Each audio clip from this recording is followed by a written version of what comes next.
Alright, now we're moving on to the common drafts. So these are going to be cards of the white or gray, I guess, rarity in the middle of the card section here. And they typically are only able to be found in your rewards of the first two rings. So that's, if you didn't know, that's how the rarity kind of works in Monster Train 2 as far as common goes. So you actually can't find these cards later on in the run outside of some of them, like Forevermore Serum, you can find through some cavern events, but it's pretty rare.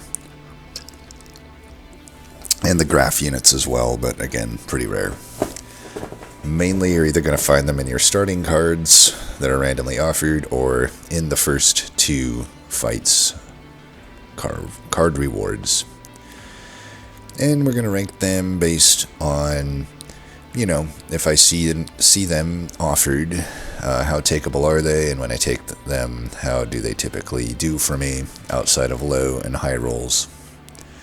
So the first one up here is the Twisted Assistant. And when you talk about these graft units, you can't really properly talk about them without also talking about the equipment that they have with them, which I think we can view here. Yeah, twisted back. So the unit itself, I mean, these grafted units are nothing special. They're just a 0 attack, 1 health unit that has the equipment just sort of stamped onto them. And usually the point of them is that you want them to die and then put the equipment on something better. That being said, there are some weird runs where you may just not care to do that. You can technically make the unit itself be something that you upgrade or whatnot, but I can't even remember the last time I did that with a grafted unit. It's pretty rare that you'd want to do that.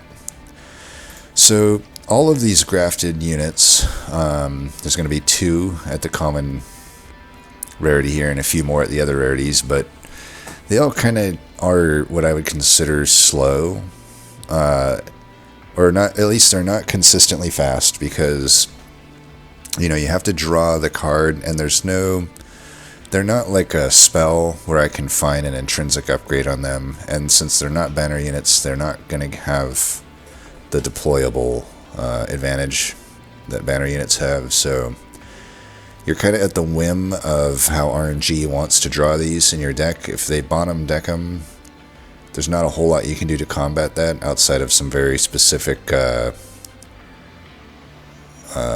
events. And there are some cards that allow you to randomly pick units out, but you know, it's just not that consistent to rely on finding them early. So that's always kind of limiting how I rate the graft units typically.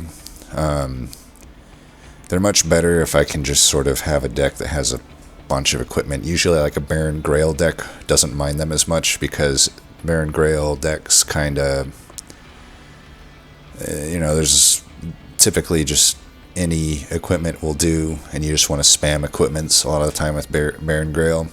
And the nice thing about a grafted unit is you can place the grafted unit on the floor with whoever has an Artificer trigger, and it triggers it just simply by playing the unit. And then once it dies, then you replay the unit, you get another Artificer trigger. So it's actually worth 2 Artificer triggers, these grafted units. So that's kind of nice.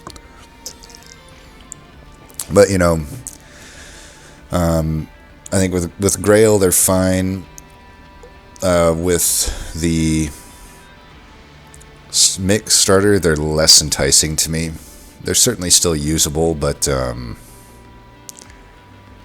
I don't know. It's just like you have to draw them, you have to place them down. That costs Ember and a card draw.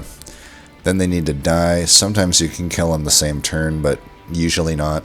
And so it's like you have to wait another turn to then put the card down, and then usually these cards have some sort of an effect that takes a while to get going too, right? So with the twisted back, it's like, it comes in at 15 attack, that's alright, but keep in mind, as we said, it's not deployable and it's not intrinsicable, so you might just find it really late, and then it's like, sure, you gain 2 rage per strike. Keep in mind, if you put it on a unit that has dualism, you will gain 4 rage, so that's nice, but You know, the 2 rage per strike is alright. It's just outside of like Test Subject Alpha or some other sweeper, I don't know that it really actually scales fast enough for me to care that much.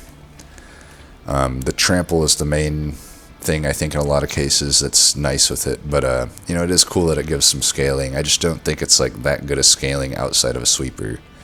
So with a sweeper, it's really good. So I don't know. I know a lot of people are pretty high in Twisted Back, but or Twisted Assistant. I myself am not that high on it. It'd be hard for me to put it anything higher than a B. I even kind of feel C, maybe, because I really don't think I take this card that often. It's really like I have to see it. Usually if I end up with it, it's because I started with it, and we're really ranking these based on like when I actually have a choice, you know, in the card reward screen, do I take it that much? And I don't really think I do. It's just a bit too slow and a bit too unreliable. It's mainly good with Grail, mainly good with Test Subject Alpha. Outside of that, I'd actually say it's more towards C, but we'll give it a B since it does have those somewhat frequent situations where it can be good. And then we have Potion Kit, which has none of the problems that that like these grafted cards have. It's just like a very generally useful equipment. It's an equipment itself, so you can just slap deployment on it for relatively cheap, and you can get it out very easy. And even if you don't, it's still better when it's just normally in your deck compared to a grafting unit, in my opinion, because its ability just immediately happens, right? So it immediately does what it's meant to do the turn that you get it. So not only does it have the deployable advantage, it just is more useful even if it's not deployable, you know. So I actually think Potion Kit on the take ability is one of the highest cards. You're almost never hurting your deck by including a Potion Kit. We all know how strong Mix is, and it's just free Mix every 3 turns. But also just gives some okay stats, and it's really cheap. So I don't know. I would say it's pretty hard for me to give Potion Kit anything lower than an A. It certainly doesn't feel S to me, but because you know the abilities, the 3 cooldown ability limits a bit of what it can do outside of like Pyreborn. But even Pyreborn, it's like you'd have to like mash it with Mine Horde or something. Other than that, you only really have like Taskmaster's Lash and the Tome. So, and I don't know that I even want to put it on something for that. Like, it's just, the ability isn't necessarily like a super strong ability. It's just a nice ability. A nice supplement to other mixing that is already there. If you don't have any mix, it's maybe a little worse, to be honest. But even then, it's not too bad, because keep in mind, in the context of a common, it's early and you might find mix later. And even if you don't, it's like, well, half the time, the first time you play it, you'll just get the 5 unstable offered, and that's just really nice for clearing out early AoE or killing collectors and whatnot. So even if it's just that, it's pretty useful, but certainly not an S card. And then the other grafted unit here, which is Sanguine Assistant. I feel like I overall would rank it pretty similar to Twisted Assistant. It fills a different role. It's not really offensive scaling. It's just defensive sustain, I guess. I wouldn't even say that it's defensive scaling, because, you know, you're getting 1 lifesteal on resolve. If there's a few rounds where there's no enemies, that's the only way it really stacks any sort of defense. Other than that, it's just sort of making sure that your unit breaks even. And I guess I just don't find that much of a need for a card like this in Lazarus League. If it were any other clan, I think I'd rank this card higher. But, you know, we can go look at the Vampire's Tooth as well. It's like, I don't know. Like I said, it's unreliable. So it's like if you're relying on it as your defensive option, you're kind of SOL because you're just going to bottom deck it sometimes, and if you really were relying on this, then you're going to die. If you're not relying it, then I don't know why you need it. This is a clan that has easy access to reanimate, regen, other forms. Mix gives you lifesteal anyway, so it's already kind of just only getting used, I feel, when you're not having any mix. And in those cases, it's like, well, it's just keeping somebody alive. It's not, in a lot of cases, going to actually stack any meaningful amount of lifesteal up. So, I don't know. And it doesn't keep going through Relentless, obviously, and stuff like that. So it's like, I don't know. I do see people seem to like this card a lot. And it's another one where I'm like, I don't know. It's 2 Ember total to get it out. It's just really slow. And it, unlike Twisted Back, it doesn't have as much high rolls either. It's like, I don't even know what would be super good with it. I guess a unit that has Cultivate triggers? I don't know, but to me it's worse than Twisted Back.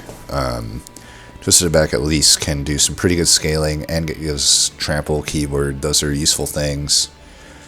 Lifesteal in a clan that just really is not hurting for defense isn't that good, in my opinion. It's not that needed, and it's too expensive for what it does.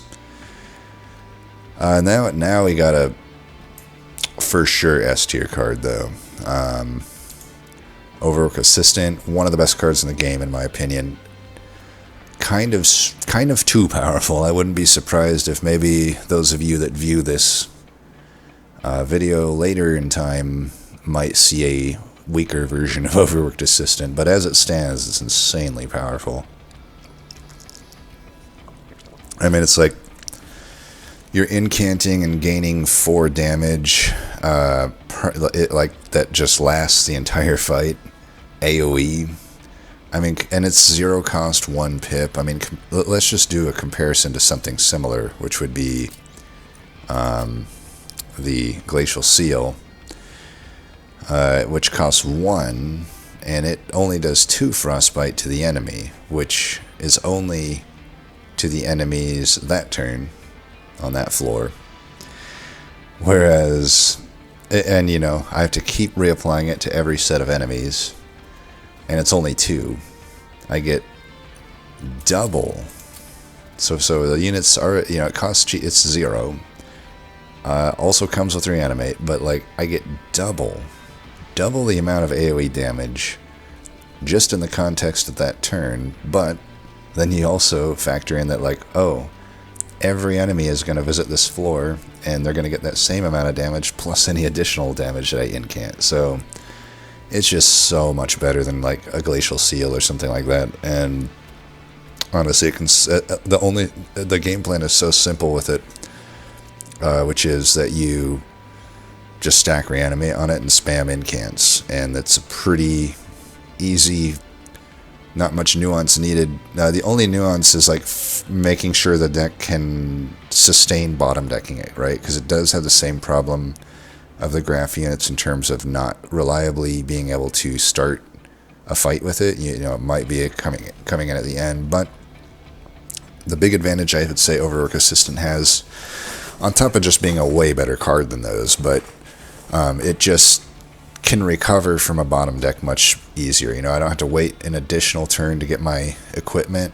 I don't then have to wait for the equipment to like resolve or hit a bunch of strikes to do something. Like the turn I find it, I can put it down and I can start doing stuff with it. And also it's faster. It's like it does suck to bottom deck it, but it doesn't take many incants, especially if you're putting this unit at the front and stacking some reanimate immediately.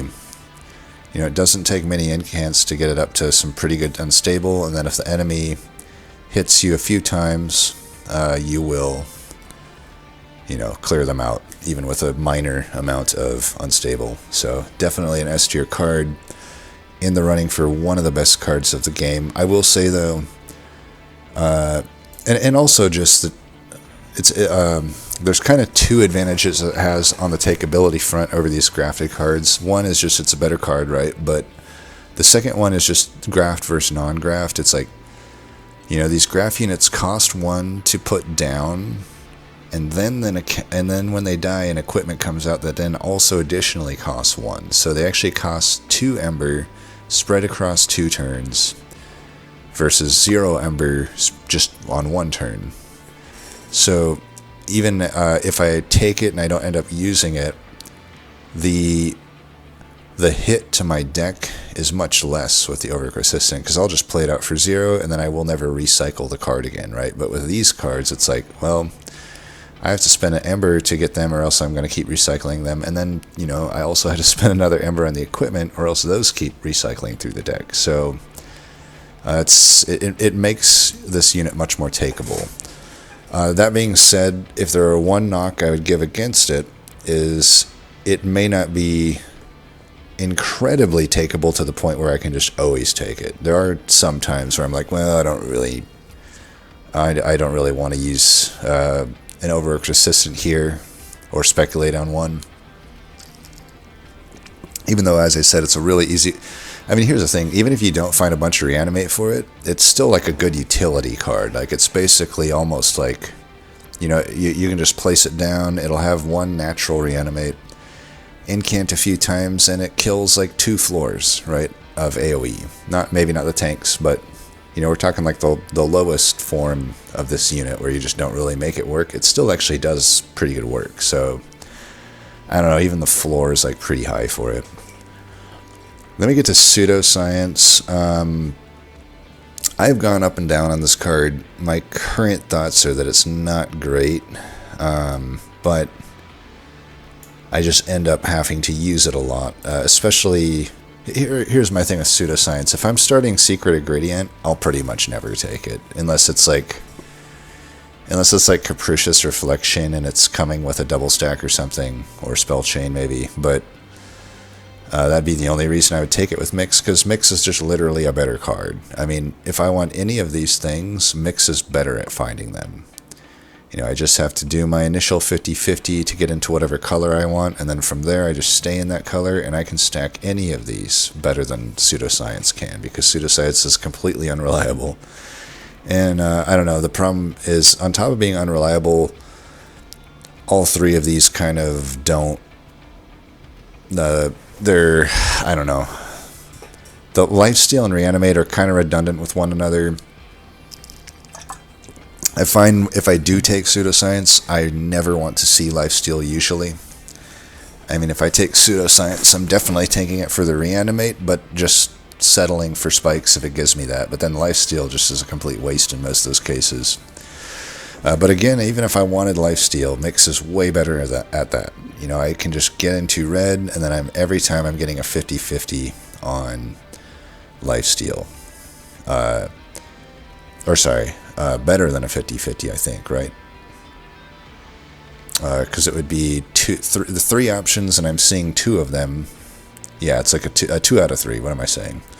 So it's even better than a 50-50, whereas this is always a 1 out of 3 to get Lifesteal. So you tell me which math you'd rather have, 1 out of 3 or 2 out of 3. Come on, I'll take the 2 out of 3. And then same goes for Reanimate and Spikes. It's like you will just have a better time using Mix. That's why it kind of sucks. It's worse than the starter card, but that doesn't mean it's bad, because let's be honest, Secret Ingredient, hands down the best starter card in this game. There is no contest.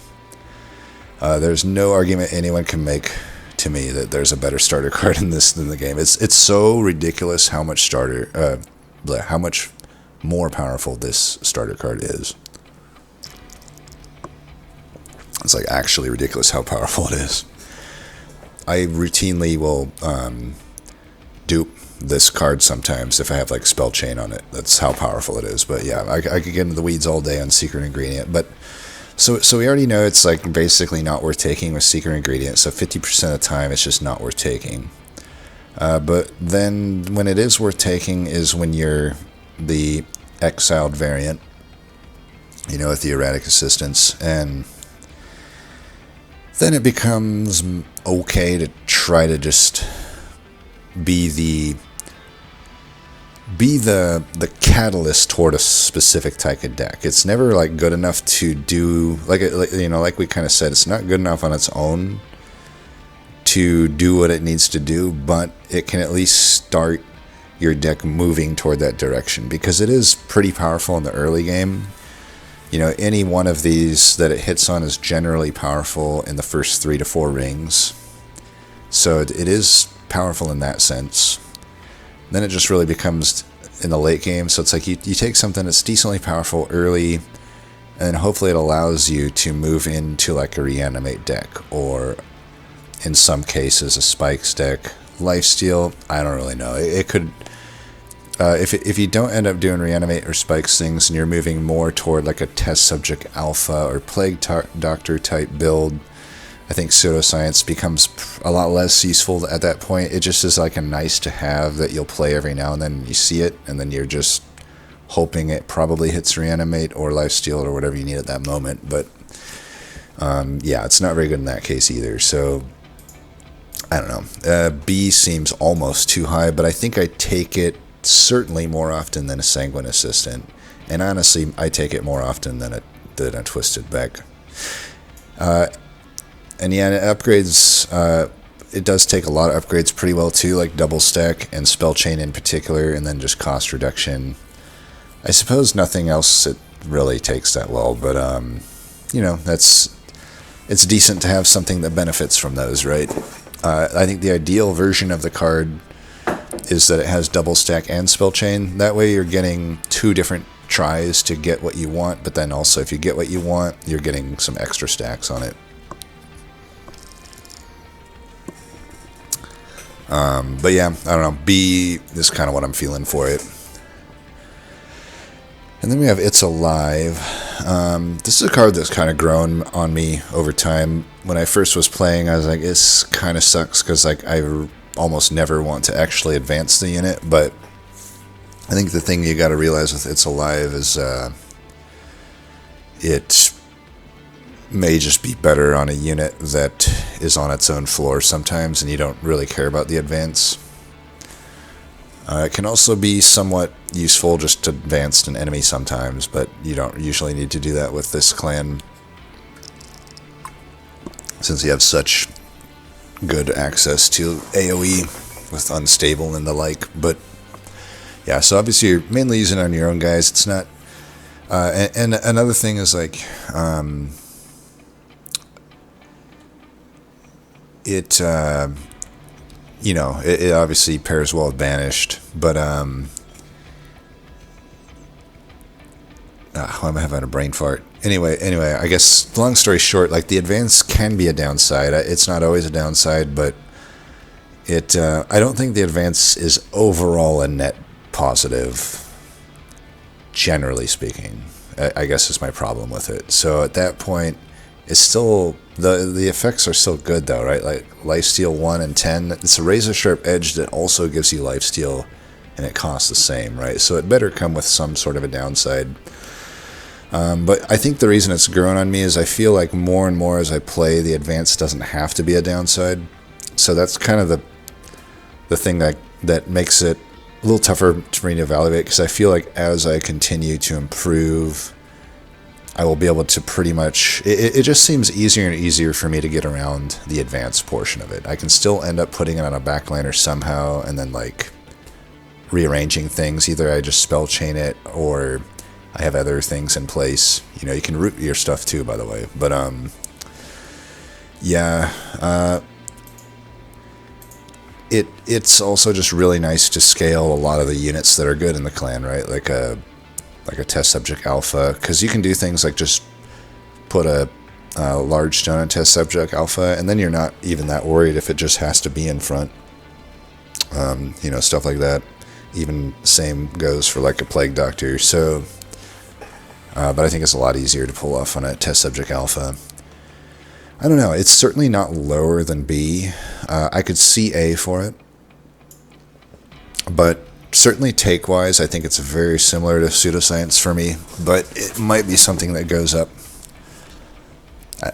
I do want to put it above Pseudoscience, because I think overall it's just more consistently doing good things for me on runs.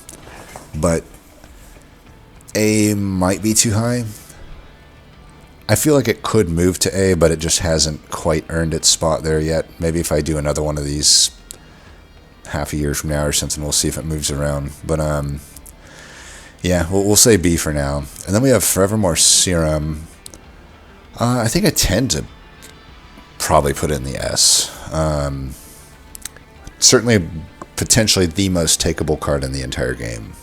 You would never turn down a Forevermore Serum. But it's also just like, well, it's technically still equal to just one ideal mix, right? But it's better because, you're guaranteed it. But, it's like the ceiling is like, well, what even is a ceiling? A ceiling's not massively high with this card. Yet I still find myself wanting to put it in the S just because it is so takeable. And similar to Pseudoscience, and in fact a lot better than Pseudoscience, even if it doesn't single-handedly solve your reanimate problems, it at least moves you toward a deck that can sustain reanimate, right? Or sustain a high amount of reanimate. And obviously the good upgrades on that would be... So It's Alive, the best upgrade is just cost reduction and spell chain. There's really nothing else I think you'd really want on It's Alive, but Forevermore Serum takes basically all the good upgrades well. It takes double stack just fine. It takes Consumer Move very well. Consumer Move is probably the one you would most want for it, but spell chain, cost reduction, all of the above there, it's all good. And then the bad, it doesn't like the bad ones. So it doesn't like Holy Stone, it doesn't like Permafrost, but that's okay. Nothing does. Basically nothing does. That's why they're bad upgrades. But yeah, I don't know. It's like, what more can I say about Forevermore Serum? It's reanimates, the best keyword in the game, arguably, and it does it. And it does it well. And then the final one here, Explosive Reaction. I want to say S, but I don't know. It's certainly above Potion Kit. It's certainly below Serum. But is it closer to Serum or is it closer to Potion Kit? I feel like I do skip the card maybe too much to put it into S, but I take it quite a lot too. It is very good at what it does. 25 AoE damage, 30 initial damage. The cost is a bit expensive, but it's easy to get that cost down if that's something you need to do. And also it takes double stack quite well. Since it is 2, it could also do like a Consumer Move and a -2. I'm not opposed to that. In a lot of cases, though, even just one costing it and holding it over can be good. Or double stack and hold it over. Depends on how much Ember you can realistically.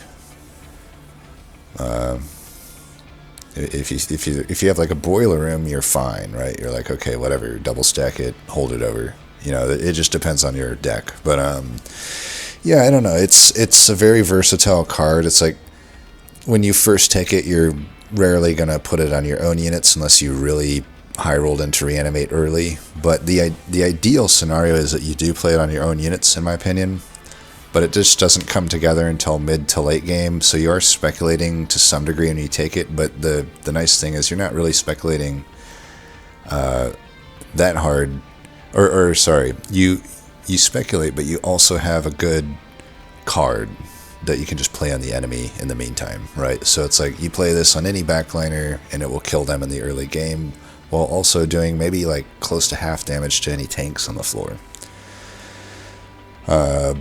Less than half, but close to it in some cases, less close in others. But it's good damage early, so it's like even if you're speculating on doing the most ideal situation with it, you're still getting some pretty good value out of it, even if you aren't at that point yet, or even if you never get there. But yeah, the ideal situation, though, is that you're using it on your own unit, stacking a ton of unstable. You're basically using it the same way that you would in an overwork assistant, right? It's the same exact idea. It's like just put a bunch of unstable on one of your own units, and then every single floor that meets it is going to get blasted by that. Potentially multiple times, if depending on your setup. But so yeah, it's like if you can combine this with Reanimate, which usually you can do, it's really good. It's not as good as Tome of Horrors, obviously, but it does the same. It accomplishes the same end goal. It just needs more help to get there than Tome does. But I lean toward S. I think it's definitely closer to Forevermore Serum than it is to Potion Kit. And it's just very powerful. So let's look at these really quick and see if we still think that this makes sense. There's a world where I almost want to say that. If I'm being true to myself here, I feel like this is actually what it should be. I feel like these are theoretically should be B and C, but realistically, just thinking of how little I take those units, I think they got to go to C and D. I know that might be sacrilegious to people that really like grafted units, but maybe I just don't like graft units that much. Honestly, I don't really. So take that in mind with these ratings, but I think if I'm being honest and true to myself, this is actually looking more like what I would rate these as. Yeah, I think for sure. I think Potion Kit is like solid. These are like super good. These are inconsistently good. And then this is like mostly not that good for me, and this is like never that good for me. That totally actually just looks accurate now. Okay, perfect. Anyway, we'll go on. You'll notice we're doing a snake draft where we started with Banish last time, but now we're going to start with Lazarus this time. So next one up will be Under Legion. As always, thanks for watching, and until next time, peace.